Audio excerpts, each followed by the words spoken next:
അപ്പോൾ ഞാൻ പറഞ്ഞു വന്നത് ഹേ ഹായ് ആം താര. ഇന്ന് നമ്മൾ പതിവ് പോലെ പക്രുവിന്റെ ഹെയർ കട്ട് ചെയ്യാൻ വേണ്ടിയിട്ട് ഇറങ്ങി.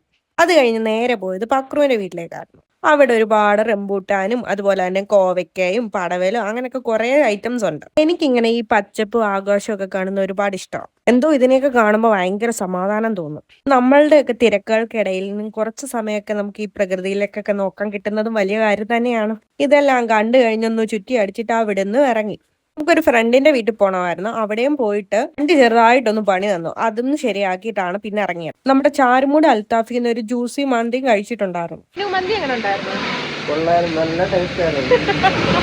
മന്തി ഒരു നോർമൽ ആവറേജ് മന്തി ആയിട്ട് മാത്രമേ പറയാനുള്ളൂ. വലിയ ഹൈപ്പ് കൊടുക്കണോ മന്തി?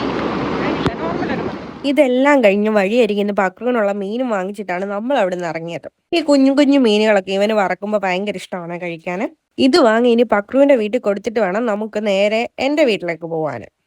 അവിടെ നമ്മുടെ ശശി ഡാഡിക്ക് ഫോണൊക്കെ ശരിയാക്കി കൊടുത്തിട്ട് നമ്മൾ വീണ്ടും എന്റെ വീട്ടിലോട്ട് ഇറങ്ങും. വീട്ടിൽ ചെന്നപ്പോ ദാ നിൽക്കുന്നു ശൈല. അത് സേമിയ പായസം ഉണ്ടാക്കി.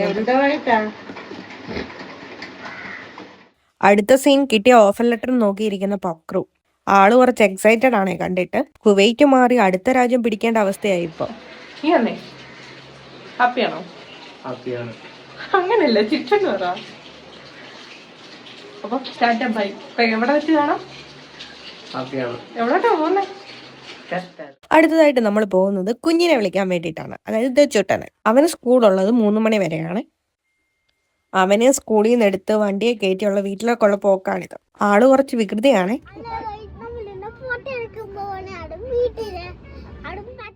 സത്യം പറയാലോ, ഞാൻ ജോലി റിസൈൻ ചെയ്തതിന് ശേഷമാണ് ഇതൊക്കെ ഒരുപാട് ആസ്വദിക്കാൻ തുടങ്ങിയത്. ഇപ്പൊ നല്ല മനസ്സമാധാനമുണ്ട്. നമുക്ക് കിട്ടുന്ന കൊച്ചു കൊച്ചു സന്തോഷങ്ങളൊന്നും പിന്നെ ലൈഫിൽ ഒരിക്കലും തിരികെ കിട്ടത്തില്ല.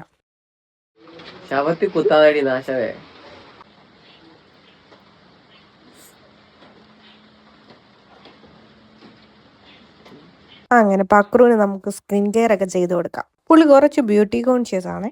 ടാൻ വരുന്നത് അതുപോലെ കുരുക്കളൊക്കെ മുഖത്ത് വരുന്നതൊക്കെ ഭയങ്കര ടെൻഷനുള്ള കൂട്ടത്തിലാണ്. എവിടുന്ന് എന്തോ കൂറ സാധനം കിട്ടിയാലും എടുത്ത് വാരി തേച്ച് തലയിലും തേക്കുന്ന സ്വഭാവമാണ് ഇവനുള്ളത് മെയിനായിട്ട്.